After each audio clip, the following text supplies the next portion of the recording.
안녕하십니까. 행복한 아침 이재용입니다. 안녕하세요. 장예인입니다. 오늘은 9월 13일 수요일이고요.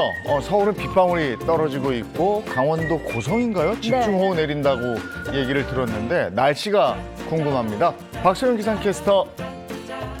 네, 상암동에 나와 있습니다. 오늘 나오실 때는 우산을 꼭 챙기셔야겠습니다. 전국에 비 소식이 있는데요. 오늘 비가 내리면서 늦더위도 한풀 꺾이겠고요. 종일 선선하겠습니다. 네, 비가 내리고 난 후 날이 확 선선해질 것 같은데요. 오늘 날씨 어떤지 구체적으로 전해주세요. 네, 현재 제가 서 있는 이곳 상암동도 약한 비가 내리고 있습니다. 현재 강원 동해안과 충주로는 호우특보가 발효 중인데요. 특히 고성 지역은 호우경보까지 내려졌습니다. 그 밖에 전국으로도 산발적인 빗방울이 떨어지고 있으니까요. 출근길 조심히 이동하시기 바랍니다. 비는 오늘 오전 사이 전국으로 확대되겠고요. 오늘 강원 영동 지역은 강한 비에 주의가 필요합니다. 시간당 20에서 40mm의 매우 강한 비가 내리는 곳이 있겠고요. 영동을 제외한 중부지방은 내일 낮까지, 남부지방은 주말까지 비가 길게 이어지겠습니다. 내일까지 예상되는 비의 양입니다. 강원 영동에 최고 100mm 이상, 그 밖에 전국에 10에서 60mm가 내리겠습니다. 이 시각 현재 기온 살펴보겠습니다. 서울은 23.3도, 대전은 21.5도, 대구는 22.8도 가리키고 있습니다. 오늘 한낮에도 서늘함이 감돌 텐데요. 서울은 24도, 광주 26도, 부산은 28도에 그치겠습니다. 수도권의 비는 내일 낮이면 그치겠지만 금요일에 다시 내리기 시작해서 주말까지 길게 이어지겠습니다. 지금까지 날씨 전해드렸습니다.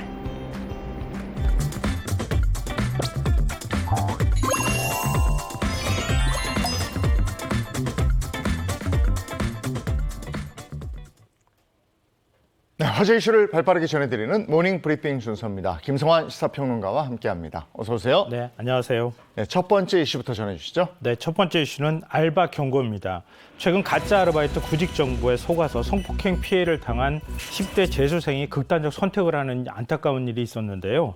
그런데 이 사건이 발생하기 8개월 전에 이미 같은 수법에 피해를 경고한 글이 있었던 것으로 드러나서 뒤늦게 주목받고 있습니다. 네, 정말 안타까운 사건인데요. 주목해봐야 할 점이 해당 사건이 벌어지기 수개월 전에 유사피해 경고 글이 올라왔었다는 거죠. 네, 이 극단적 선택을 하는 일이 9월에 있었거든요. 네. 그러니까 8개월 전이면 1월이겠죠.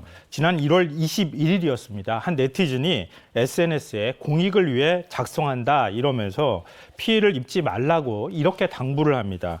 알바 구직 사이트에 올라온 이력서를 보고 여성들에게 스터디 알바 면접을 보러 오라고 연락을 한다. 그렇지만 실제로 찾아가면 자신이 운영하는 룸사롱에서 일하는 게 어떠냐 이런 권유를 한다. 근데 요새 알바를 구하는 20대 여성분들이 굉장히 많은데 피해자가 생길까 봐 글을 올린다. 지원한 곳이 아닌데 먼저 연락 오면 조심하라 이렇게 경고를 했습니다. 피해자가 이 글을 먼저 봤었으면 참 어땠을까 이런 생각이 드는데 최근 이 사건이 보도되면서 해당 글을 썼던 A씨가 또다시 글을 올렸다면서요? 네, 맞습니다. 그러니까 최근에 10대 재수생 사건이 벌어지고 난 다음에 그때 내가 글을 올렸던 경고했던 그곳이 맞는 것 같다 이런 생각을 했다고 하고요. 그래서 지난 1월 자신이 언급했던 업체가 그 사건과 관련되는 업체가 동일한지 사실 친구가 겪었던 피해담이었다고 하거든요. 네. 친구한테 확인을 해보니까 친구가 맞더라 이렇게 얘기를 했다는 거예요. 그러니까 그 친구의 경험담에 따르면은 이런 거예요. 그러니까 그 친구와 당시에 대화한 내용도 올렸는데요. 친구도 사건 소식을 듣고 깜짝 놀랐다고 합니다. 그러니까 연락받고 당시에 찾아갔더니 룸살롱에서 일할 생각이 없느냐 이렇게 제안을 했다고 하고요. 나는 스터디 카페에서 일하려고 온 것이지 룸사롱에서 일하려고 온 게 아니다. 이렇게 거절을 했다고 그래요. 그러니까 룸사롱 그 업체 측 관계자가 10,000원을 주더라는 거예요. 그러니까 입막음용으로 주어진 것 같다. 이렇게 설명을 하는 겁니다. 그러니까 당시 이게 굉장히 중요한데요. 알바 사이트에 피해 신고를 하고 업장 개정에 조치를 좀 취할 수 없느냐 이렇게 얘기를 했다고 해요. 그런데 그 알바 사이트에서 아무런 조치를 취하지 않아서 8개월 뒤에 똑같은 피해를 또 당했다고 하는 겁니다. 이 부분은 정말 알바 사이트에서 한 번쯤 검토를 해봐야 될 부분이 아닐까 싶습니다. 그러니까 A 씨가 그 업체 알바 사이트에 문제 제기도 하고 문의하고 했는데 아무런 조치를 취하지 않았다는 거죠. 그렇죠. 네. 예. 그때 조치가 이루어졌으면 이런 일이 없었을 텐데. 그러니까 구직 알바하기 위해서 내가 그 내 개인 정보를 이력을 올리게 네, 되잖아요. 네. 그러니까 업체 측 관계자는 그 이력을 볼 수가 있으니까 꼭 그 자신들의 그 뭐 업체에다가 지원을 하지 않았더라도 정보를 알 수 있으니까 그거 가지고 얼마든지 악용이 가능하다는 거예요. 네. 이런 피해 사례가 나오지 않도록 그 사이트를 관리하는 쪽에서도 각별히 신경을 좀 써야겠습니다. 예.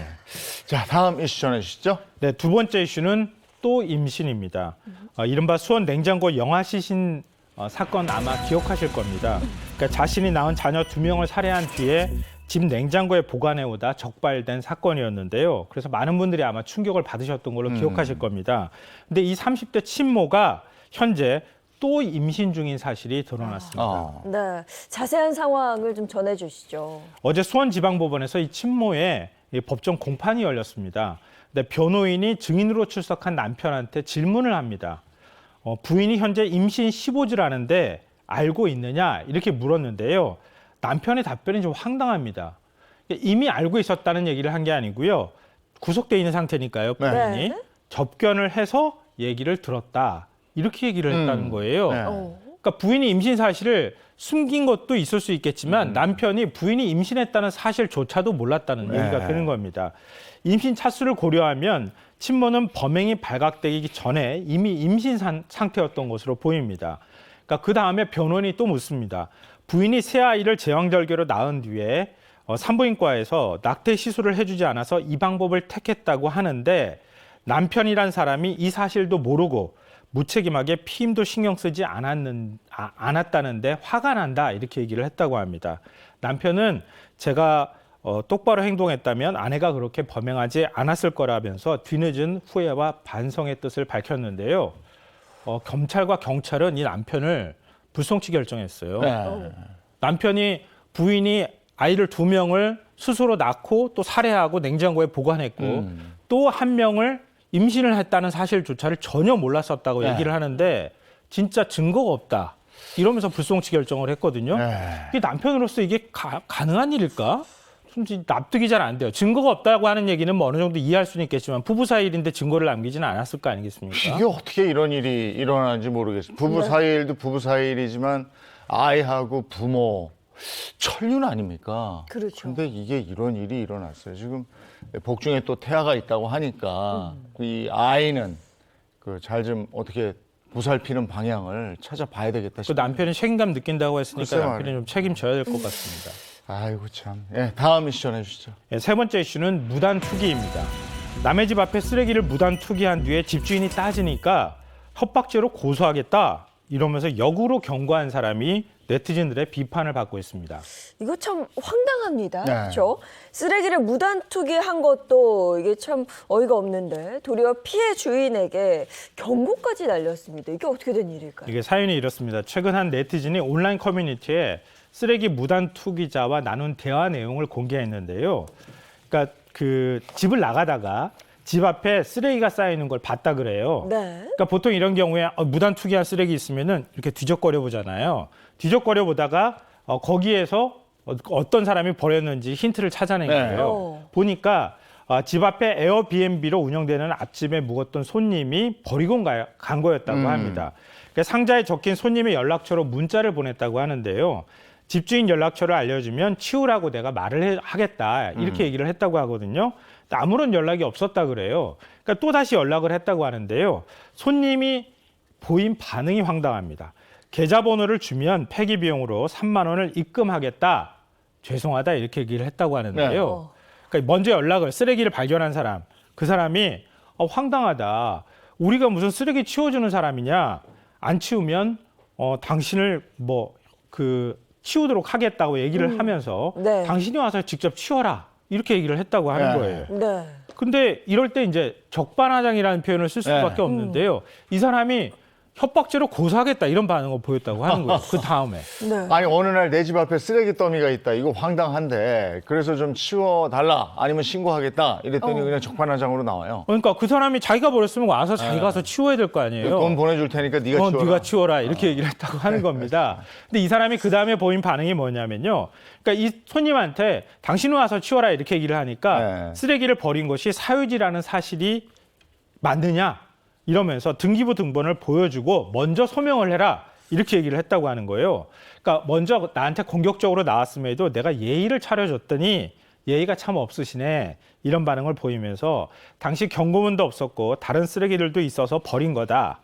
인간적으로 풀고자 사과드렸고 사정을 말씀했음에도 불구하고 그렇게 나오니 어쩔 수 없다. 이러면서 법을 운운했다고 하는데요. 이 다음부터 연락 온 건 정보통신망법 제18조 제3항 및 협박죄 고소의 증거자료로 이용될 수 있다. 이렇게 오히려 쓰레기 치우라고 말한 사람한테 경고를 했다고 합니다. 그러네요. 이제 그 감정이 상했네요. 이게 그렇죠. 그 서로 간에. 네. 아니 그리고 요즘에는 뭐 이렇게 모든 걸 법으로 옛날에 법은 마지막 수단 아니었습니까? 근데 서로 뭘 어떻게 하려는 거 없이 그냥 법으로 가 이래 버리니까. 법대로 해라 이런 거 네. 있잖아요. 아니, 근데 저는 좀 이해가 안 되는 게 에어비앤비에서 잤으면 네. 에어비앤비 원래 집주인 연락처 알 거 아니에요. 집주인한테 3만 원 드릴 테니 죄송해요. 집주인 보고 치우라고 해야죠. 이웃 주민한테 계좌번호 알려주시면 제가 3만 원 보낼 테니까 네. 당신이 치워주십시오라고 얘기하는 건 좀 너무 지나친 거 글쎄 아닌가 말입니다. 이런 생각이 예. 드네요. 자 다음 이슈로 가겠습니다. 네 번째 이슈는 블랙박스 회원제입니다. 이 차량 정보에 취약한 여성과 노인을 상대로 고가의 블랙박스 회원제 판매가 이루어지고 있는데요. 그래서 피해를 호소하는 사람이 늘고 있다 이런 소식입니다. 근데 이게 혹시 모를 사고에 대비해서 차에 설치해주는 게 블랙박스잖아요. 근데 이거를 고액의 회원제로 운영을 한다는 거 이게 어떻게 되는 말일까요? 이게 상식적으로 좀 납득이 안 되는데요. 죄송합니다. 상식적으로 납득이 안 되는데 이렇게 얘기를 하면 또 속아 넘어갈 수도 있겠구나 이런 생각이 들어요. 제주에 사는 한 여성이 지난달 블랙박스 수리를 맡기려고 블랙박스 전문 업체를 찾아갔다고 합니다.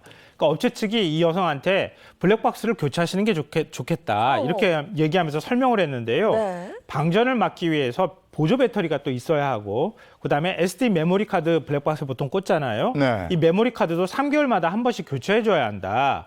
그런데 VIP 회원제에 가입하면 6년간 우리가 관리해 줄 수 있다. 이러면서 113만 6천 원을 회원비로 내라라고 얘기를 했다 그래요. 네. 근데 이 여성 입장에서 설명을 이렇게 쭉 들으니까 네. 원래 이런 사람들 말 잘하잖아요. 네. 해야 될 것 같아요. 논리적으로 이렇게 설득을 네. 당한 거예요. 그래서 계약을 했는데 아마 누군가한테 얘기를 했던 모양이죠. 다음날 이거 아닌 것 같다라고 네, 생각해서 네. 계약 파기하겠다 이렇게 얘기하니까 계약 해지 못합니다. 이렇게 보였다는 거예요. 블랙박스 하나 교체하려고 그랬는데 예정에도 없던 큰 지출이 생긴 거예요. 그 이후로도 해당 업체의 뻔뻔함은 계속됐다고요. 그러니까 이 여성이 그 인터넷에 이 경험담을 올린 거예요. 네. 뭐 속지 말라, 뭐 이런 네. 이제 반응도 같이 보이면서 올렸겠죠. 그러니까 업체 측이 연락을 했다 그래요. 이게 오늘 적반하장을 여러 번 얘기하는데요. 진짜 적반하장입니다. 집에 찾아갈까요? 직장으로 찾아갈까요? 당신이 가지고 있는 성이 제주에는 많지 않으니까 우리가 금방 찾아갈 수 있어요. 똑같이 갚아주겠습니다. 이 협박인데요. 완전 협박이죠. 네, 이렇게 반응을 보였다고 합니다. 그러니까 겁에 질린 그 손님이 경찰에 신변보호 요청을 하고 현재는 협박 혐의로 고소를 한 것으로 지금 전해지고 있습니다. 그러네요. 이건 협박이네요. 집에 찾아갈까요? 직장에 찾아갈까요? 이건 협박죄에 해당이 될 수 있습니다. 뭐 갚아주겠습니다. 저희처럼 이런 이렇게 말도. 상냥하게 얘기하지도 않았을 거 아니에요. 그렇죠. 뭐 이렇게 했을 거 아니에요. 메시지로. 알겠습니다. 오늘 모닝 브리핑 여기까지 하겠습니다. 김성환 시사평론가와 함께했습니다. 고맙습니다. 네. 고맙습니다.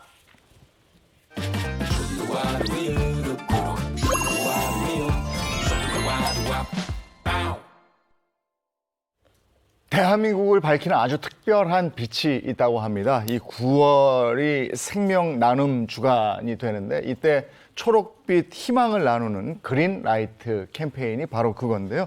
장기 기증이라는 숭고한 희생을 선보인 분들을 알리고 세상에 선한 영향력을 끼치는 사람들을 응원하기 위해서 대한민국 전역에 아름다운 불빛이 수놓아지는 그런 때입니다. 네, 그렇습니다. 생명 나눔의 중요성을 알리고 장기기증 희망 등록을 활성화하기 위해 개최한 건데요.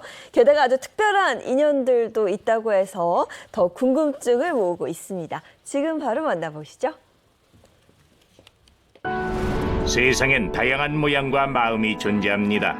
그중 희망으로 빛나는 아주 특별한 초록. 바로 소중한 생명을 나누는 그린라이트 캠페인입니다. 그린은 장기 기증을 상징하는 색인데요. 장기 기증의 숭고한 뜻을 기리고 의료진에 대한 감사를 표하기 위해 올해도 9월 둘째 주에 세상을 희망의 초록빛으로 물들일 예정입니다. 다른 이에게 새 희망을 선물한 장기 기증, 생명 나눔의 아름다운 발자취를 살펴봅니다. 누군가의 끝이 아닌 다른 이의 시작이 되는 의미 있는 선택 장기 기증. 시민들은 어떤 생각을 하는지 직접 물어봤습니다. 그 장기 기증 절차는 혹시 어떻게 될까요? 장기 기증을 한번 신청하면 나중에 마음이 바뀌었을 때 취소할 수 있는지. 유족 분들한테는 어떻게 해드리고 있는지가 궁금합니다. 장기 기증에 대한 많은 질문이 쏟아졌는데요. 시민들의 궁금증을 해소하기 위해 찾아가 봤습니다. 장기를 기증받고 필요한 환자들에게 연결하는 한국장기조직기증원입니다. 한국장기조직기증원은 뇌사자 장기 이식을 처음부터 끝까지 다 도와드리고 있거든요. 장기 기능이 떨어지면 그 장기 기능을 살려줘야 되거든요. 건강한 장기를 받아서 그 장기 기능을 유지하는 게 중요하겠죠. 그 일을 하는 데가 바로 우리 한국장기조직기증원에서 하고 있습니다. 많은 사람이 장기 기증 등록을 희망하지만 실제 등록률은 낮은 편인데요. 회생의 가능성이 없다 그러면은 저희한테 보고하게 돼 있어요. 가족들을 만나서 뇌사가 되셨으니 장기를 혹시 기증하실 의사가 있으신지요? 그래서 그 장기 기증에 대한 동의를 받죠. 그 다음에 장기 이식 수술을 다 저희가 준비해서 해드리거든요. 장기 기증을 신청하고 나서 취소해도 괜찮나요? 그럼요. 예. 장기 기증 희망 등록을 사인을 하셨어도 언제라도 취소할 수 있고요. 그걸 사인을 했다고 100% 다 하는 거 아니거든요. 거기에 가족의 동의가 100% 필요합니다. 한 분이라도 반대하면은 저희가 진행을 안 해요. 그러면 장기 기증은 뇌사자만 가능한 건가요? 이게 굉장히 예민한 질문이고요. 좋으신 질문이에요. 우리나라에서 지금 뇌사자에 한해서 장기 기증이 가능합니다. 자가 호흡이 불가능해 소조인에 사망하는 뇌사자만이 장기 기증을 할 수 있다고 합니다. 우리나라에서 작년 통계에 4만 명이 넘어요. 매년 한 2천 명 정도씩 이게 더해져요. 2022년도에 405분이 그 장기 기증을 하시겠다 그렇게 말씀하셨어요. 4만 명이 기다리는데 500명이 장기를 줄 수 있다. 이건 뭐 비교할 수 있는 상황이 아니죠. 장기 이식에 대해서 관심이 가져주신다면 이 뇌사자 장기 이식 이런 것도 많이 증가하지 않을까. 유가족들이 한 일주일 마음 아프고 끝나면 좋은데 그게 아니잖아요. 그분들의 유가족들을 저희가 모십니다. 가장 아름다웠던 생각을 다시 한번 추억하십시오. 그런 자리도 만들어드리고 상담도 좀 도와드리고 돌아가시자마자 그 서류 처리할 게 얼마나 많아요. 저희 일 중에 가장 중요한 일 중에 하나입니다. 무엇보다 유가족들의 마음을 다치지 않게 하는 게 가장 중요한 일이겠죠. 누군가를 위한 선의의 희생. 17년간 투병 생활 끝에 하늘의 별이 된 나이. 엄마의 영원한 사랑 학준입니다. 먼저 저는 학준이가 저희 가정의 첫 아이예요. 저도 아이를 좀 갖고 싶어서 노력을 많이 해서 생긴 아이라 학준이가 참 저희에게는 귀한 첫 아이였는데 둘째가 태어나고 바로 애가 이제 열이 나면서 경기를 하더라고요. 소아 경기가 이제 결국은 난치성 뇌전증이라는 진단을 받게 되었고 저희 가족들도 같이 어려운 시간을 한 18년을 같이 겪었는데요. 학준이가 비록 아팠지만 그냥 왔다가 그냥 간 인생이 아니라 생명으로 생명을 살리는 길이니까 그 무엇보다도 사실 숭고하고 가치 있는 일이라고 생각이 돼서 감사가 더 큰 것 같아요. 먼저는 저희가 좀 질병으로 인한 어려움을 알고 있는 가족이잖아요. 가능성이 없다고 하는데 누군가 다른 사람의 도움이 있다면 살 수 있다고 하면 사실 내가 아파도 그걸 바라게 될 것 같아요. 아이의 죽음을 헛되게 하고 싶지 않은 마음으로 장기 조직 기증을 뜻을 밝히게 되었습니다. 숭고한 마음으로 결정을 내린 당신을 기억하겠습니다. 반대로 장기 기증을 통해 기적 같은 삶을 선물받기도 하는데요. 3년의 시한부 판정을 받고 좌절하던 와중에 이제는 새로운 삶을 살아가고 있는 손기동 성악가입니다. 2010년 12월 31일 폐섬유화라는 것이 뭔지도 몰랐고 나중에 설명을 듣고 알았는데 그 당시는 3년 내지 5년 정도 산다고 이제 이런 얘기를 들었습니다.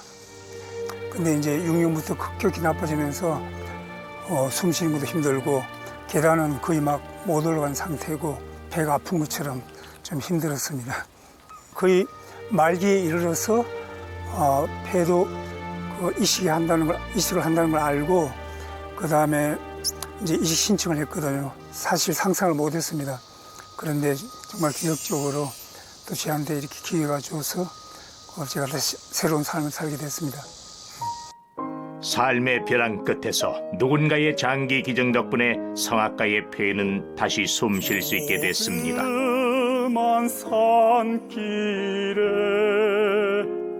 그전엔 주로 자기 어떤 즐거움이나 어떤 행복을 위해서 이제 살아왔다면은 그 폐를 얻어서 생명을 얻었기 때문에 그거 내가 봉사할 데가 뭐가 있을까? 제가 참 그분들을 위로할 수 있는 방법이 없지만은 그래도 최선을 다해서 그분들을 위해서 할 일이 무엇인가 이런 걸 많이 생각하고 뭐 감사합니다 이런 걸로는 표현이 안 되는 그런 감사함을 가지고 있습니다. 폐이식 수술을 받아서 이 자리에 서게 되었습니다. 생명을 비친 자로서 생명을 나눠주신 고귀한 마음에 몸과 마음을 숙여 감사드립니다. 전엔 몰랐던 일상의 소중함, 누군가의 선의가 또 다른 나눔으로 이어집니다.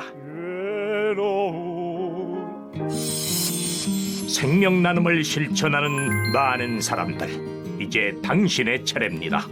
작은 관심이 모여 큰 기적이 되는 순간을 함께 만들어 보세요.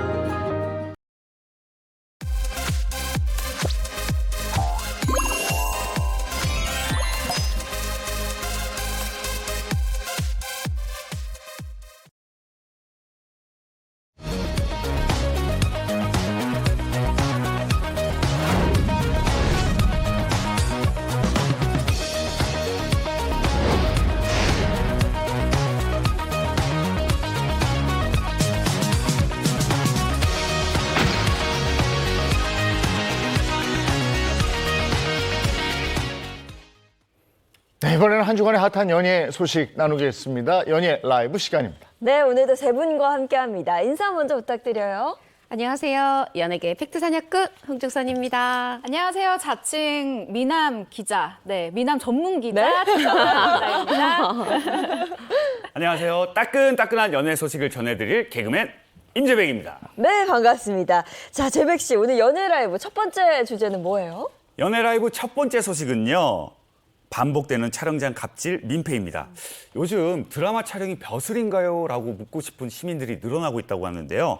최근 한 드라마 촬영팀이 병원 내에서 보호자를 들어오지 못하게 통제했다는 이야기가 알려지며 촬영장 갑질 의혹으로 입방에 올랐다는 소식입니다. 네, 사실 뭐 드라마 민폐 촬영 이 논란은 뭐 하루 이틀 일은 아닙니다. 근데 드라마 촬영 때문에 이 생명의 경각이 달린 병원에서 통행을 제지했다는 거예요? 네, 이 장소가 병원이라는 특수성 때문에 더욱 분노가 깊어지고 있는 것 같은데요. 최근 한 온라인 커뮤니티에 드라마 히어로는 아닙니다만의 이 민폐 촬영을 고발하는 글이 올라왔습니다. 내용은 이런데요. 이 작성자의 아내가 조산기가 있어서 서울의 한 병원에 고위험 산모실에 입원을 했다가 퇴원했다라고 밝혔어요. 근데 이 과정에서 아내가 하혈을 하는 바람에 응급실에 갔다가 본관에 있는 이 고위험 산모실로 올라갔다라는 소식을 듣고 이 남편인 작성자가 놀래서 이제 막 뛰어들어 가려고 할 거 아닙니까? 근데 이 병원 본관에 들어가려고 하는데 드라마 조연출이 촬영 중입니다라고 하면서 길을 막았다고 합니다.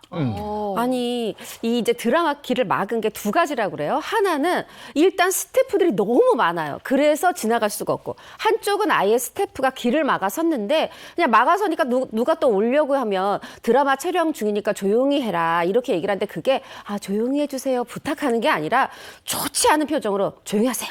막 이렇게 좀 고압적으로 했다는 겁니다. 이걸 이제 생각해 보세요. 지금 내 아내가 아파도 지금 마음이 급한데 산모예요. 거기다 고위험군? 지금 마음이 급했을 텐데. 근데 아마 촬영장 끝나고 또 쓰레기도 많았나 봅니다. 그래서 작성자가 이렇게 얘기를 하세요. 아니 스태프가 버리고 간 쓰레기도 많고 굉장히 문제가 많던데 이거 뭐 하겠다고 굳이 병원을 통제하느냐. 이렇게 조금 아쉬워하고 있습니다. 아니 요즘에도 그러나? 네. 예전에는 그런 일이 왕왕 있었어요. 네. 막 그냥 군림하듯이 안 돼! 오시면 안 돼! 막 이런 게 있었는데 요즘 촬영장은 그렇지 않다고 들었는데 이게 웬일입니까? 제작사는 뭐라 그래요? 어떻게 대응했어요? 네, 결국 드라마 제작사는 사과의 입장을 내놨는데요. 병원 촬영 당시에 이 병원 측과 협의를 해서 이 이용객들의 동선을 방해하지 않는 이런 선에서 양해를 구하며 이 촬영을 진행했음에도 불구하고 이 해당 보호자분께 불편을 드린 점 사과드린다라는 입장문을 내고요. 이 머리를 숙이기도 했습니다. 네, 이게 장소가 병원이었으니까 그러니까요. 네. 더 조심조심 찍었어야죠. 그리고 저는 사과문에도 요 분한테만 사과하는 게 맞았을까? 저는 모든 그 병원 관련된 분들, 환우분들, 환우 가족분들한테 전 다 사과하는 게 맞았다고 개인적으로 생각을 합니다. 네. 자, 두 번째 소식 가겠습니다. 네, 연예 라이브 두 번째 소식은요. 시청률 보장 드라마 퀸의 복귀입니다. 작품마다 빈틈없는 연기력으로 시청률 퀸으로 불리는 하지원 씨와 유희 씨가 안방극장 복귀를 선언하며 침체된 드라마기에 어떤 활력을 불어넣을지 기대를 모으고 있습니다. 하지원이 돌아온다. 네, 맞습니다. 이 지난해 12월에 종영한 드라마입니다. 저도 참 재밌게 봤는데 이 커튼콜이라는 작품 이후에 정말 오랜만에 돌아오는 이 복귀작이에요. 그동안 하지원 씨는 이 화가로 변신을 해서 개인전을 여는 모습도 보여줬었는데요. 이 하지원 씨가 복귀작으로 지금 거론하고 있는 그러니까 지금 검토 중인 작품은 동료 교사 살인 사건의 범인을 찾는 이 이야기를 그린 작품인데요. 장르가 또 스릴러라고 하니까 기대를 해보셔도 좋을 것 같습니다. 뭐 하지원 씨 연기력에 대해서는 우리 모두가 다 알고 있죠. 사실 뭐 멜로면 멜로, 액션이면 액션 모든 장르를 다 찰떡같이 소화하는데요. 이번에는 스릴러 장르예요?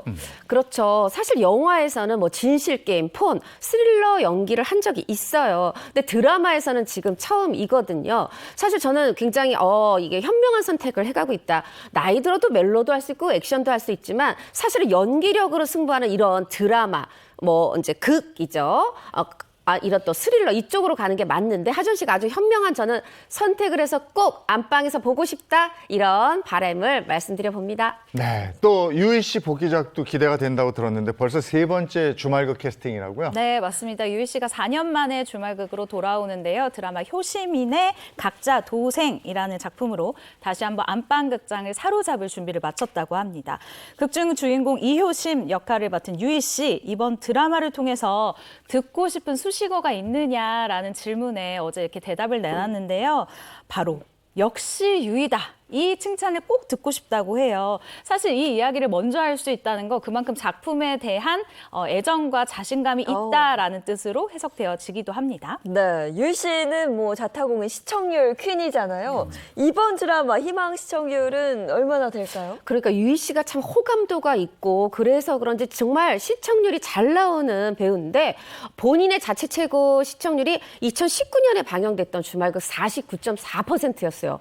와, 이거 요즘 같으면 힘들어요. 왜냐하면 예전에는 주말극이야 사실 미니 시리즈보다 시청률 더 잘 나옵니다. 30% 기본이지 한 40% 목표로 할까 이랬지만 요즘엔 OTT다 뭐다 해서 다양하게 볼 게 많기 때문에 정말 시청률 10% 넘기도 힘든 뭐 주말극도 뭐 20% 정도 요 정도 시기인데 유희 씨는 얼마를 지금 스스로 응원하고 기대하고 있냐면 35%입니다. 35%? 이거 사실 쉬운 일이 아니에요. 말씀드렸듯이 뭐 OTT도 많고 거기다 요새 이제 KBS, K본부가 드라마 좀 시청률 부진에 늪에 빠졌다 이런 얘기를 듣고 있는데 유희 씨가 돌아온 만큼 다시 한번 쫙 끌어올릴지 기대해 보겠습니다. 네, 35%. 한번 저희도 기대하도록 하겠습니다. 자, 이어서 세 번째 연애 소식 소개해 주시죠. 네, 연애 라이브 세 번째 소식은요. 트로트 가수들의 콘서트입니다. 트로트 왕지 남진 씨, 주옥 같은 히트곡을 낸 최진희 씨, 라이벌 없는 임영웅 씨 등 트로트 가수들이 올가을 전국을 트로트 선율로 채울 준비를 하고 있다는 소식입니다. 네, 그럼 먼저 한국의 엘비스 프레슬리 남진 씨 소식부터 알아볼까요? 사실 뭐 1970년대, 80년대 풍미했다 요 정도라고 말할 수 없는 우리 남진 씨는 영원한 정말 오빠죠.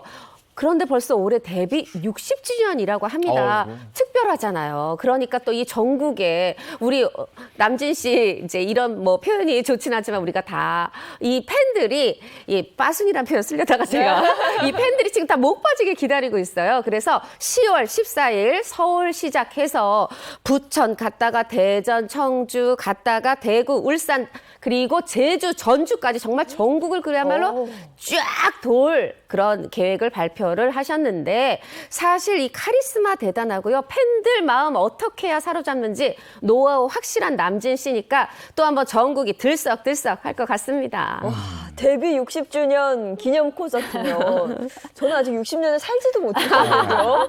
정말 그동안의 발자취를 돌아보는 그런 시간일 텐데 남진 씨가 팬들을 위해서 어떤 노래를 부를지도 굉장히 궁금합니다. 네, 이 남진 씨의 또 다른 수식어가 바로 디너쇼의 황제인데요. 사실 저도 저희 외할머니가 이 남진 씨 팬이라 이미 예매를 했습니다. 예매 성공을 했습니다. 그래서 저도 함께 갈 것 같다라는 생각이 드는데요.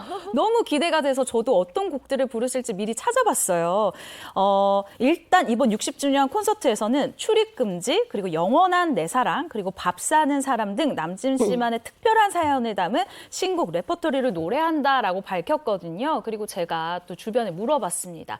남진 씨의 공연을 이렇게 기다리시는 이유가 뭘까요? 라고 여쭤봤더니 뛰어난 가창력, 그리고 화끈한 퍼포먼스, 그리고 남진 씨 특유의 그 재치 있는 입담이 콘서트 내내 채워진다고 합니다. 저도 굉장히 기대하면서 가보도록 하겠습니다. 제가 어렸을 때 별명이 용강동 남진이었죠.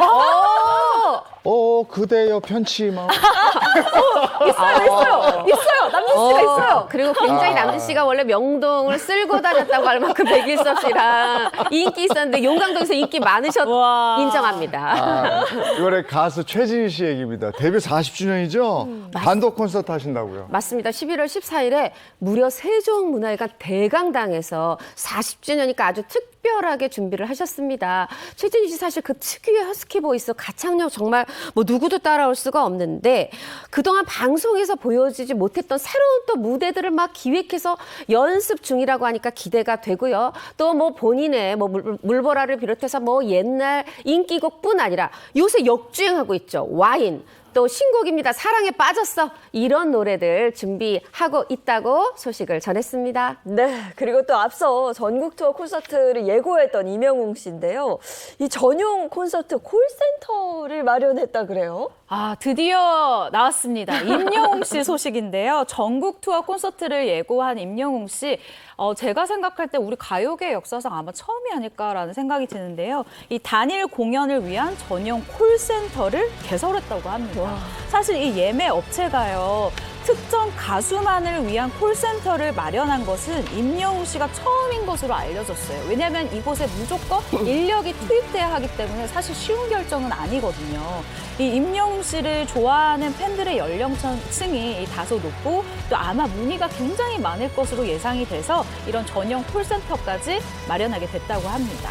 이렇게 사상 최초로 상담 전화까지 준비를 하면서 빈틈없이 준비를 한 건 역시나 임영웅 씨의 아주 뜨거운 인기 때문인데요. 콜센터에 전화를 걸면요. 안녕하세요. 임영웅 전국 투어 콘서트 안내 콜센터입니다. 라는 안내가 나오고요. 상담사가 예매를 도와준다고 하니까 이 전화로 하기에 좀 힘들다라고 하시는 분들 저도 전화를 해봤는데 이 0번을 누르면 나중에 좀 더 빨리 가능하시다고 해요. 0번 기억해 주세요. 이 티켓팅에 성공을 해야 추석 때 효녀 소리를 듣게 된다고 그러는데 근데 또 기왕이면은 임영웅 씨 얼굴 잘 보이는 자리를 선호할 거 아니겠습니까? 그렇죠. 그렇죠. 저는 임영웅 씨가 정말 찐 팬사랑 가수다 이렇게 말하고 싶어요. 이 상담 콜센터 정말 가요 사상 처음으로 한 것도 그런데 또 하나 열심히 예매해서 갔는데 너무 멀어. 얼굴이 너무 보이지 않아. 그럼 얼마나 속상해요. 그런데 세상에 왜냐면 보통 공연장들이 저 앞에 무대가 있고 우리 다 일렬로 이렇게 쭉쭉쭉쭉 앉잖아요. 요번에 360도 회전 무대입니다.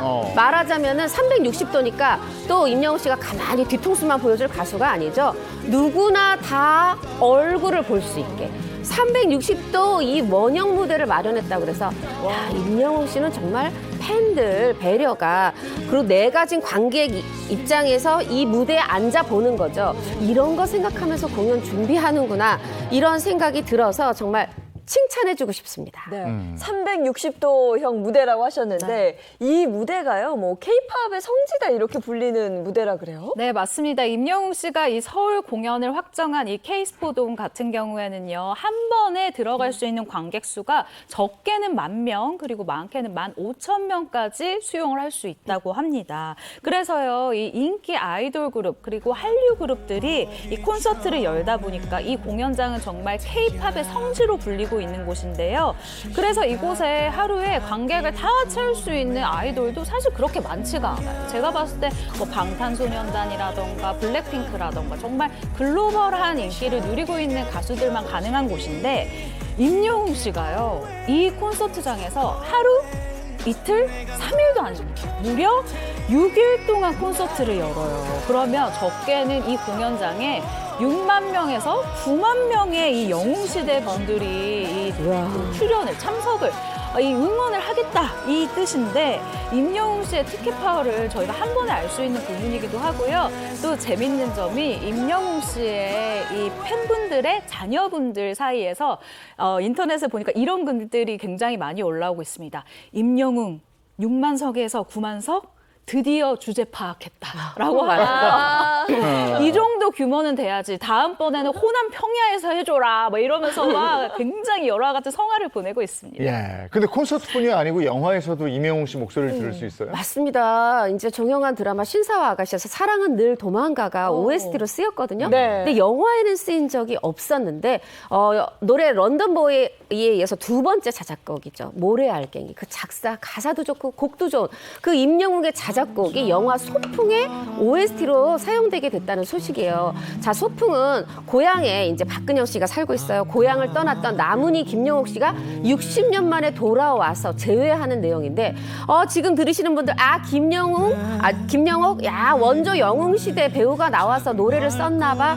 그것만은 아니라고 해요. 이 영화가 전하는 메시지가 어떤 인생 황혼에 이뤄서 다시 한번 꽃 피워보자. 우리 흔히 이 인생을 지구에 잠깐 왔다가는 소풍이라고 하잖아요. 그런 어떤 영화의 주제의식과 이 또 모래알갱이 시적인 가사가 너무 잘 맞아서 제작진이 이게 굉장히 공을 들여서 이 노래를 이제 영화 OST로 쓸 수 있도록 준비를 했다고 하는데 저 사실 지금 이 영화의 관객 수 기대됩니다. 영웅 시대만 다 가도 이게 도대체 몇 만입니까? 네. 와 정말 이 시너지 효과 기대해 보겠습니다. 네, 이제 뭐 티켓팅 하기 전에 우리 다 손 한번 풀고 네, 콘센터도 있다고 하니까 잘 알아보셔서 꼭 성공하시길 바랍니다. 자, 지금까지 연예 라이브였습니다.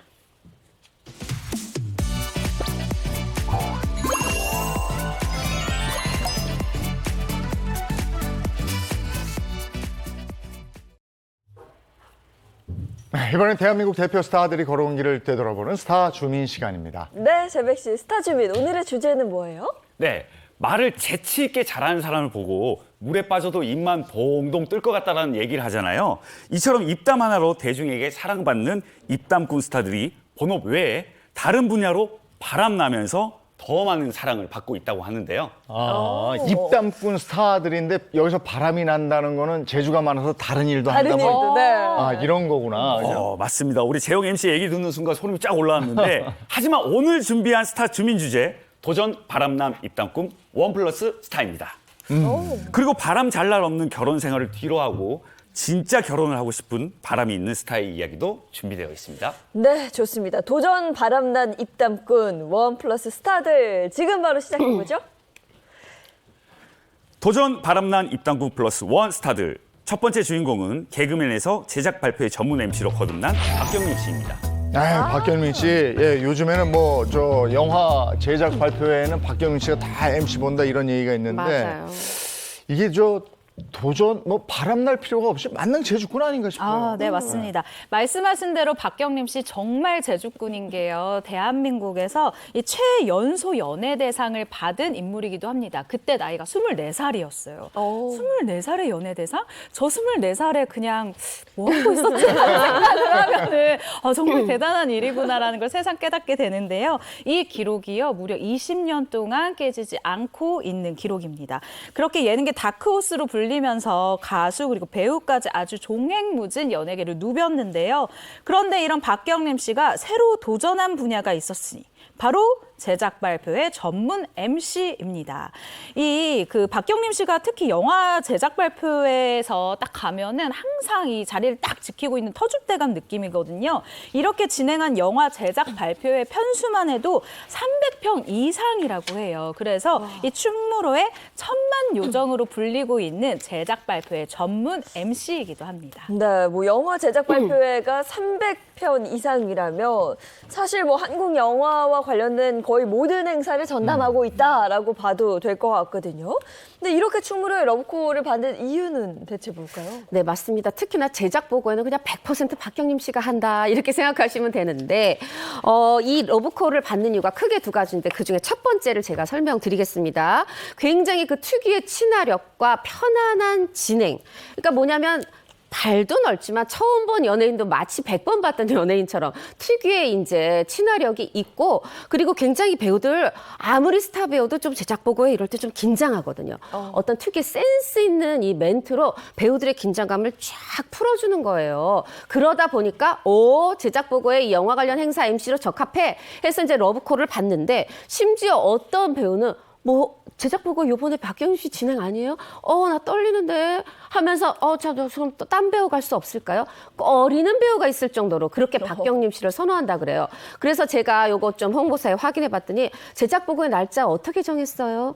박경림 씨가 되는 날로요. 이렇게 얘기를 하더라고요. 그만큼 충무로가 얼마나 박경림 씨를 사랑하는지 알 수 있는 대목이죠.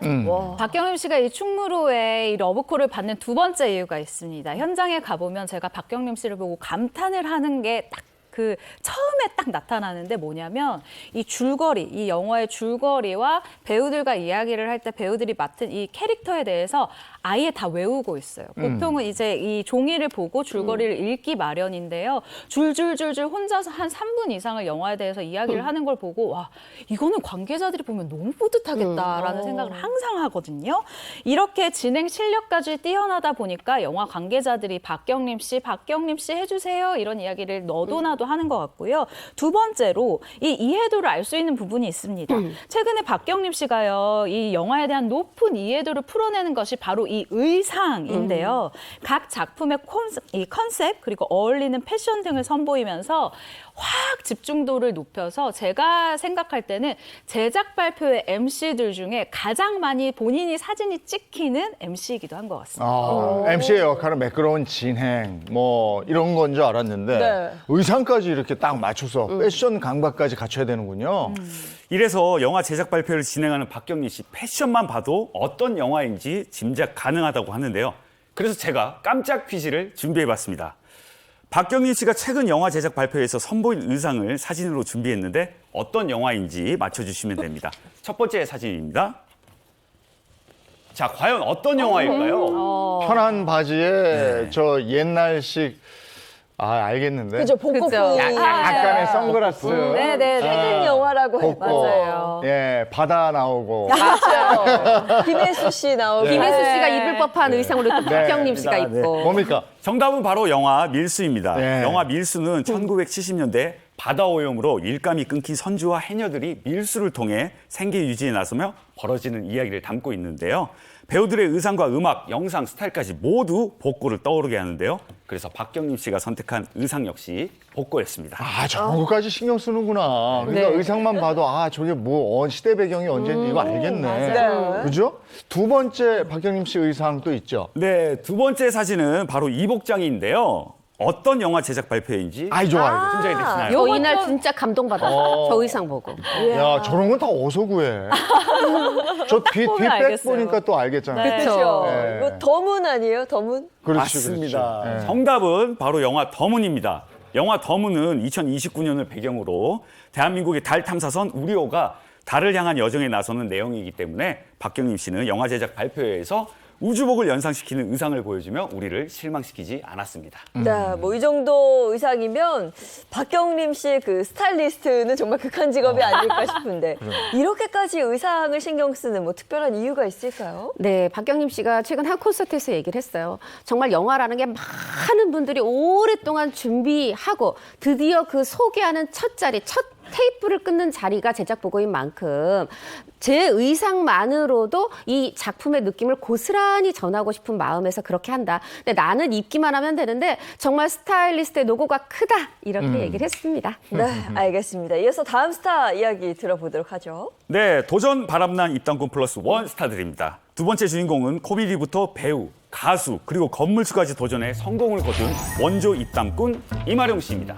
이마룡 씨 하면 떠오르는 게 딱 세 가지 정도. 다이아몬드 스텝에 젊은 오빠의 빨간 티셔츠 하나 덧붙이자면 건물. 맞습니다. 크네요. 맞습니다.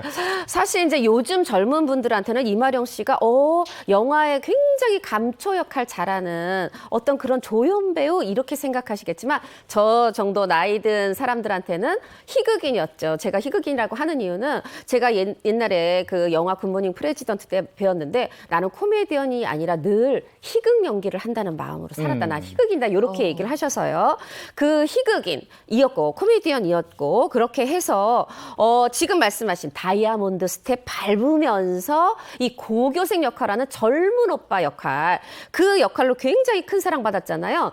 그래서 무려 요즘에는 연예대상이라고 불리는 코미디 대상에서 2번이나 대상을 받았어요. 자, 역사적으로 2번 받은 사람 보니까 유재석, 강호동, 신동엽, 김종민 그리고 이마룡 씨 이렇게 한 5명밖에 없을 정도로 대단한 희극인입니다. 네, 저는 희극인 이마룡 씨에 대해서는 사실 잘은 모르는데 지금 연예대상 2회를 수상한 개그맨들을 쭉 알려주셨잖아요. 그분들을 생각해 보니까 그 의상이 어느 정도였는지 이제 살짝 알 것도 같습니다. 근데 어떻게 희극인이 됐을까요? 이마룡 씨 원래 꿈이 배우였었다고 해요. 이 밤무대 사회자로 이제 취직을 했었는데 그곳에서 전유성 씨를 알게 됐다고 합니다. 그런데 전유성 씨를 통해서 이번에 김학래 씨까지 알게 된 거예요. 이 두 분의 이 지원으로 이 30살의 나이에 1981년 KBS 특제 코미디언으로 이제 입사를 하게 됐는데 이때부터 이 희극 배우의 삶이 시작이 됐다라고 보시면 될 것 같습니다. 근데 이마룡 씨가 프리랜서에 도전한 최초의 개그맨이었어요. 맞습니다. 사실 이제 첫 번째 출연료가 처음 방송 시작할 때 12,000원이었다고 그래요. 그러다가 이렇게 코미디 대상 2번이나 받는 희극인이 됐잖아요. 당시에는 탤런트도 그렇고 좀 전속 계약이 있었단 말이죠. 그래서 KBS 전속이었습니다. KBS만 나와야 돼요. 그런데 본인이 굉장히 드물게 아주 용감하게 개그맨으로서는 처음으로 프리 선언을 하고 저 MBC로 전속 옮겨가겠습니다. 네. 이렇게 된 거예요. 그러다 보니까 KBS에서 화가 났겠죠. 아니 지금 대상을 2번이나 줬는데 어딜 간다고? 밤새 생각해 보니까 그런 것 같아요. 사람이 또 의리가 중요하고 도의가 있죠. 그래서 아침에 MBC 국장에게 전화를 했다고 합니다. 만약에 양쪽에서 다 하게 해주지 않으시면 그냥 여기 KBS에 남겠습니다. 이렇게 돼서 근데 사실 이러고도 KBS에 남을 수만도 있는데 KBS도 좀 양보를 한 거죠. 결국 그래서 양쪽을 왔다 갔다 하는 그런 희극인이 됐습니다. 네. 근데 앞서도 말씀해 주셨다시피 당시에는 희극인이 한 방송사에 뭐 쉽게 말해 좀 묶여 있을 그렇죠. 때였잖아요. 그렇죠? 옮길 수가 없는 거고 KBS와 뭐 MBC 그래서 두 곳에서 모두 다 방송을 하게 됐고 굉장히 이거 도전적인 행보인 거죠. 이게 당시 탤런트들이 등급을 떠나서 각자 계약으로 이 돈을 받을 때였는데 이 코미디언들이 등급으로 꽁꽁 묶여 있을 때잖아요. 근데 이마룡 씨가 이 관례를 깨고 처음으로 계약직으로 이 전환을 한 최초의 사례가 됐습니다. 대단하십니다. 대단한 거죠. 그러니까 KBS, MBC를 두루 거치면서 코미디 활동을 했고 그리고 원하던 또 영화 데뷔 배우가 되는 거 아니겠습니까? 그렇죠? 네, 맞습니다. 이마룡 씨는 1998년 영화 엑스트라를 시작으로 아는 여자, 아라한 장풍 대작전, 범죄의 재구성 등에서 감초 역할을 하는 단역으로 정통 연기를 선보이며 많은 호평을 받았습니다. 네, 근데 당시에 이제 배우로 전향했을 때 좀 힘드셨을 것 같기도 네. 해요. 2018년도에 이마룡 씨가 한 방송에 출연해서 이런 이야기를 했습니다. 개그계에서는 코미디 대부로 불리는데 영화계를 갔더니 막내였던 거예요. 그래서 이런 이야기를 합니다.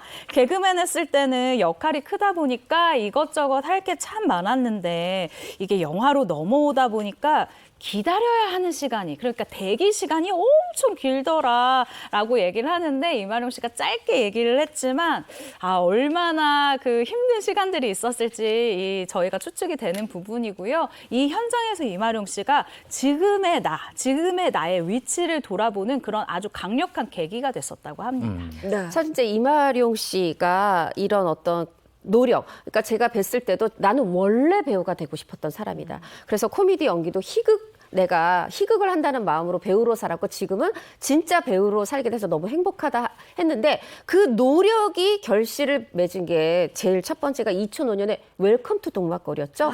인민군 역할했는데 진짜 감초 정말 역할 잘했어요. 정말 잘했고 그래서 청룡 영화상에서 무려 나무조연상을 수상을 했어요. 뭐 그 외에도 다양한 작품들에서 이제 활약을 하셨는데 그렇게 영화에서 배우로서 자리 잡고 2014년부터 이제 또 드라마에도 나오고 계시죠.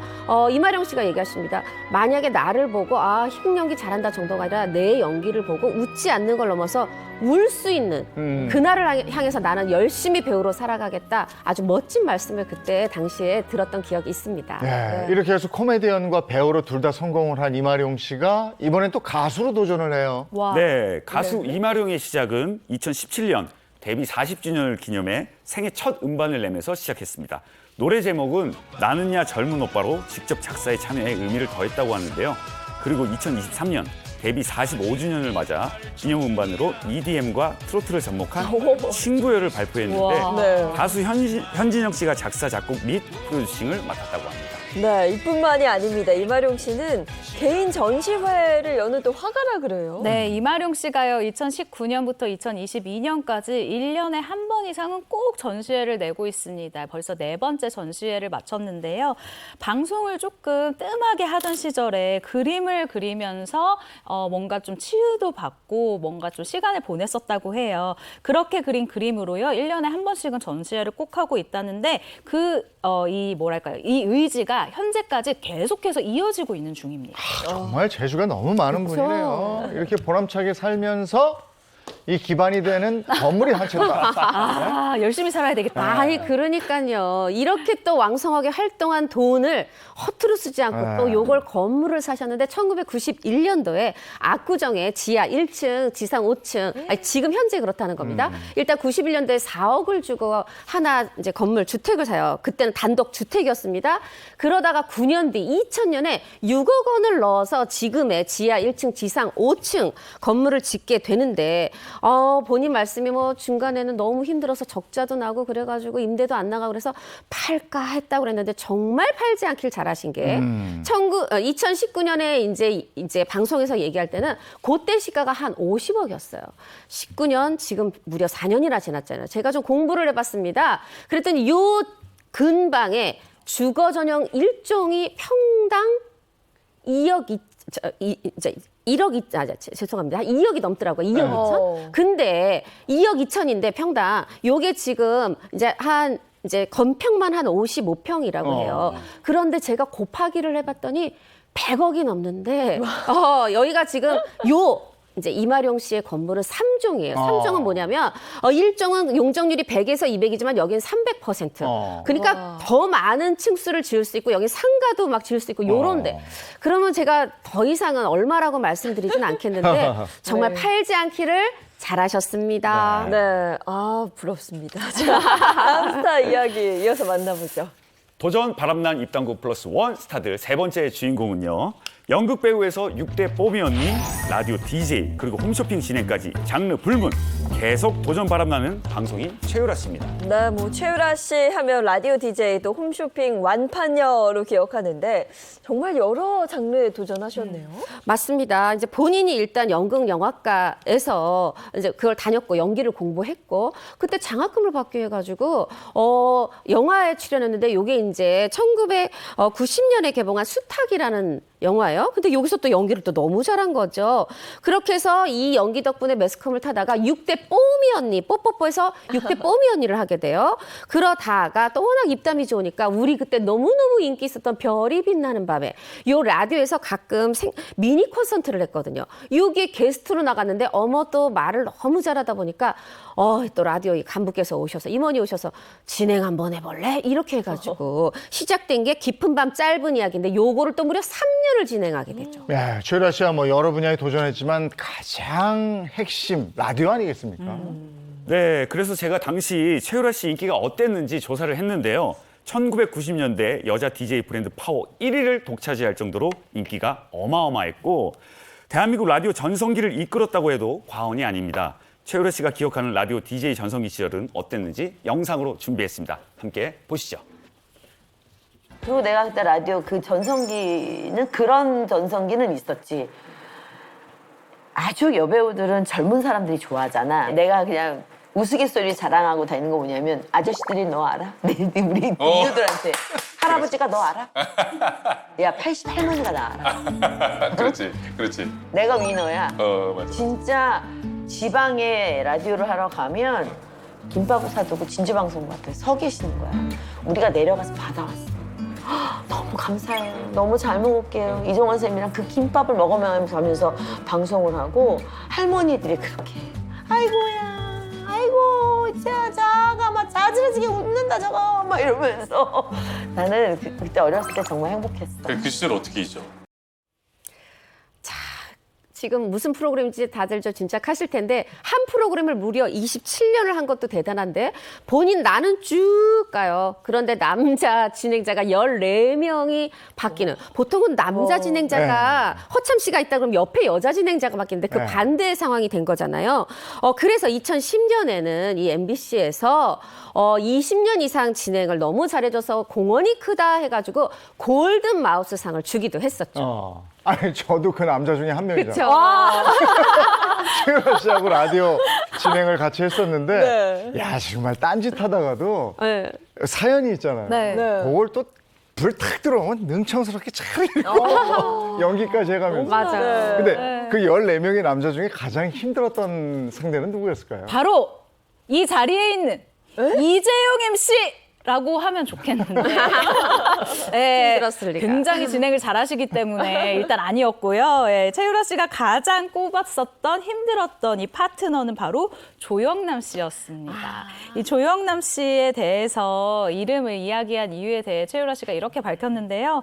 천진함과 해맑음과 지칠 줄 모르는 딴소리가 고단하긴 하다. 하지만 나의 또 다른 색깔을 찾아준 파트너이기도 하다라면서 10년 동안 이 라디오 DJ를 함께한 조영남 씨에 대한 이 애정을 나타내기도 했습니다. 네, 그런데 라디오를 이렇게 오래 하셨고 많은 분들이 좋아했는데 홈쇼핑이라는 또 새로운 분야에 도전을 하게 됐네요. 맞습니다. 근데 우리가 이제 홈쇼핑 다 이제 가기 전에 라디오 진행 끝내고 홈쇼핑 갔다고 많이들 알고 계시고 사실 좀 저도 그러지 않았나 싶었는데 이미 라디오 DJ 시절부터 홈쇼핑을 했다고 그래요. 한 방송에서 본인이 얘기합니다. 제가 어떻게 하다가 홈쇼핑 가게 됐냐면요. 친구들이 야, 너 살림 잘하잖아. 네가 좀 살림살이 좀 네가 추천하고 네가 좀 팔아봐. 우리 살림살이 좀 잘 장만해보게. 좋은 걸로 장만해보게. 요렇게 해서 나 진짜 해볼까?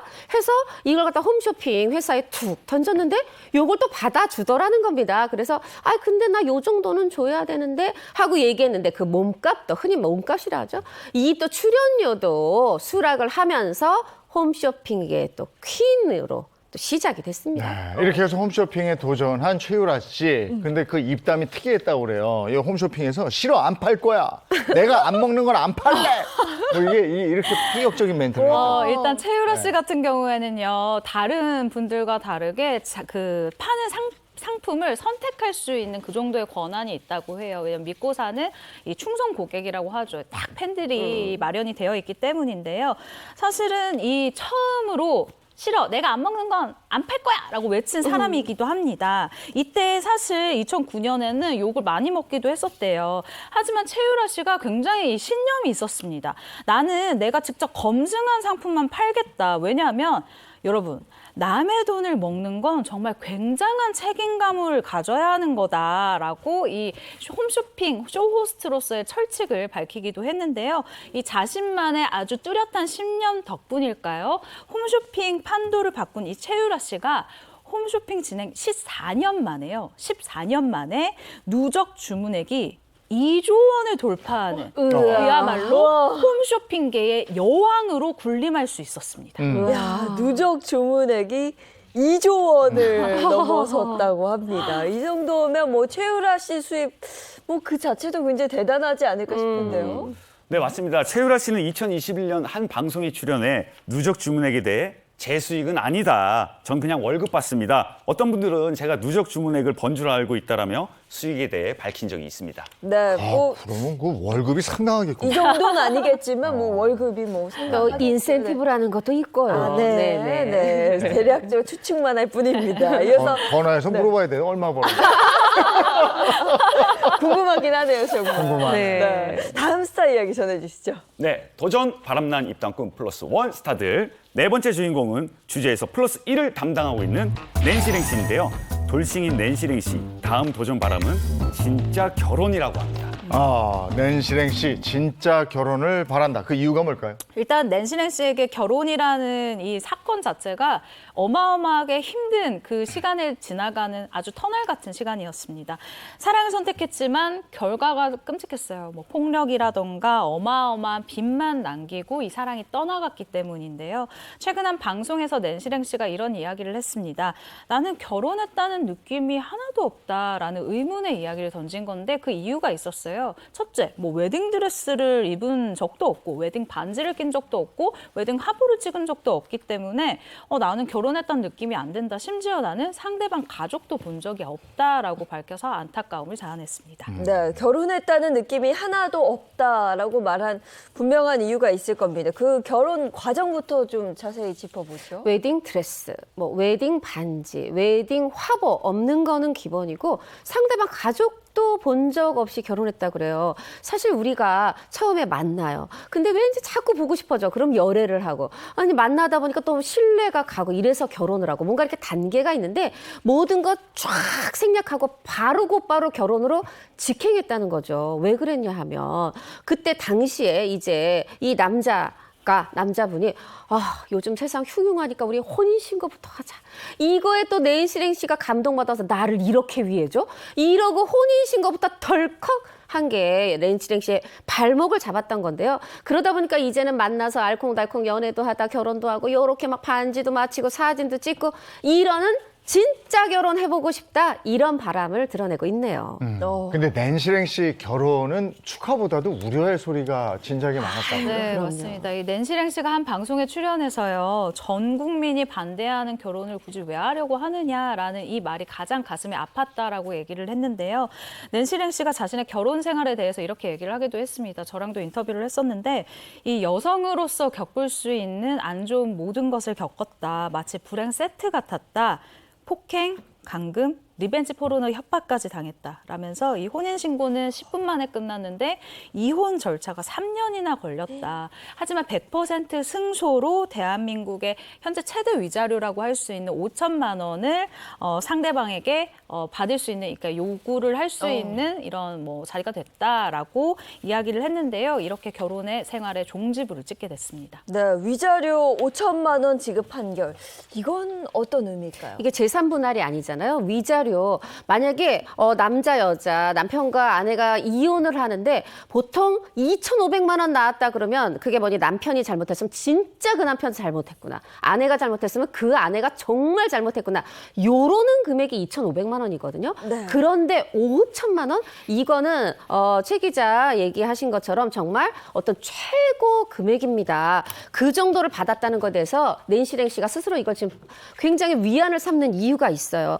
아, 이거는 내가 그 사람이 정말 잘못했다고 법이 판결해준, 그렇게 판정해준 금액이라는 거죠. 그래서 그렇다고 5천만 원 받을 수도 없어요. 모든 게 거짓이었고 이 남자 빈털털이라 그 5천만 원 받을 수도 없지만 그래도 나한테 얼마나 나쁜 짓 했는지를 보여주는 방증이기 때문에 나는 그걸로 만족한다라고 하고 애초에 이혼 소송 할 때도 빈털털이기 때문에 위자료 외에 재산 분할은 소송 내지도 않았고 이혼해 주세요, 위자료 주세요. 딱 두 가지만 했는데 그걸 얻어냈으니까 너무 만족한다고 하는데 그래도 안타까운 건 빚은 남았습니다. 네. 네. 위자료 5천이면 전 남편이 귀책 사유가 상당했다고 보는 건데 어떤 사람 어떻게 했다는 거예요? 네, 낸시 씨의 다사다난했던 결혼 생활은 여기서 끝이 아닌데요. 전 남편 혼자 낸시 씨를 속인 게 아니라 조직이 3팀이 있었고 조직이 있었어. 한 조직당 조직원이 3명에서 5명이더라며 애초부터 낸시 씨를 타깃으로 삼아 조직적인 팀으로 움직였다고 털어놓기도 했습니다. 아니, 그런데 왜 하필 낸시 씨였을까요? 이걸 타깃으로 삼았다는 건 뭐 그에 맞는 이유가 있었다는 건가요? 네, 일단 2022년 방송에 출연한 낸시 씨가 주장한 바는 다음과 같은데요. 자신을 타깃으로 삼은 이 이유에 대해서 낸시 씨가 한남동에 집을 가지고 있어요. 근데 이 집을 담보로 제1금융 그리고 2금융 사채까지 돈을 다 정말 끌어쓸 수 있는 돈을 다 끌어쓰기 위해서였던 것 같다라고 아주 충격적인 이야기를 전했습니다. 네, 그리고 낸시 씨가 빚을 또 떠안기도 했거든요. 이게 좀 이해가 안 되는데요. 네, 낸시 씨가 사기 결혼으로 인해 10억 원이라는 어마어마한 빚을 떠안을 수밖에 없었던 이유 영상으로 만나보시죠. 그 사람의 빚까지 너가 떠안은 거잖아. 폭행들이 무지막지하게 일어나지고 결국에는 내 한남동 집 담보로 사인을 하게 만들었으니까 결국은 사인은 내가 했기 때문에 내 집 담보로 내가 갚아야 되는 거야. 그래서 내가 지금 사채 빚까지 합해져서 떠안은 금액이 9억 8천. 해가 바뀌어가지고 이제 또 10억이 넘어갔거든. 참고로 낸시 씨는 당시 남편이라는 법적인 테두리가 있어서 대출에 사인했다는데요. 8억 원 정도였는데 점점 늘어나 10억 원까지 됐다고 합니다. 그 원금이 2억 늘어난 거면 이자가 상당하다는 건데 그렇죠. 다달이 갚아야 되는 액수도 있을 텐데 이거 어떻게 감당하죠? 제가 만나서 물어본 적이 있어요. 낸시 씨가 이제 이자 이야기를 하길래 좀 조심스럽지만 혹시 얼마인지 물어봐도 되냐라고 했더니 그 처음 2년 정도는 월에 600만 원 원금도 아니고 그 이자로만 순수하게 이자로만 월 600만 원이 나가는 상황이었다고 했어요. 일반 직장인들 월급의 몇 배입니까? 그러니까 제가 또 듣고 정말 깜짝 놀란 금액이었는데 그러다가 이제 지인들의 이 도움을 통해서 다른 사채로 변경을 해서 월 400만 원으로 이제 이자를 줄였다고 합니다. 사실 그래도 정말 엄청난 금액이죠. 네. 여전히 또 빚을 갖고 있다라고 하는데 이 6년 동안 정말 매달 엄청난 이자를 낼 수 있었던 것도 기적이다. 나는 미술이 메인인 아티스트이지 않냐. 내 작품이 다 팔려도 일단 갤러리랑 수익도 나눠야 하고 근데 내 생활도 해야 되고 그림을 그리려면 거기에 들어가는 재료비도 엄청나게 들거든요. 그래서 이런 부분들이 종합적으로 낸시 씨에게 지금 엄청난 피해로 남아있는 상황입니다. 네, 굉장히 힘든 시간을 보내고 있는 낸시 씨.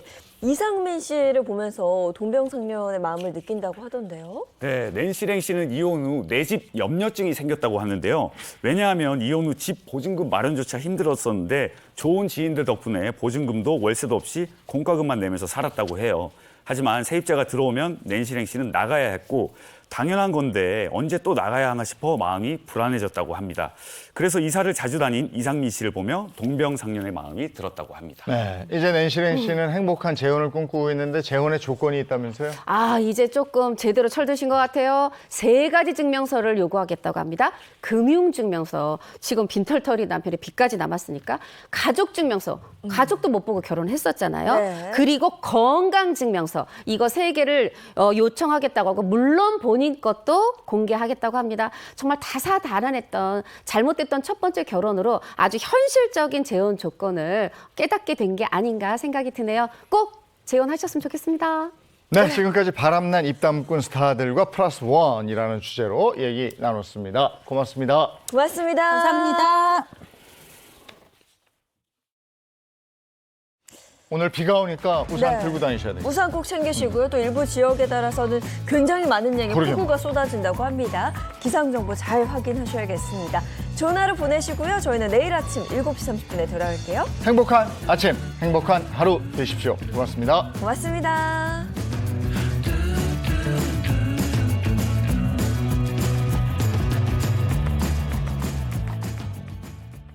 채널 A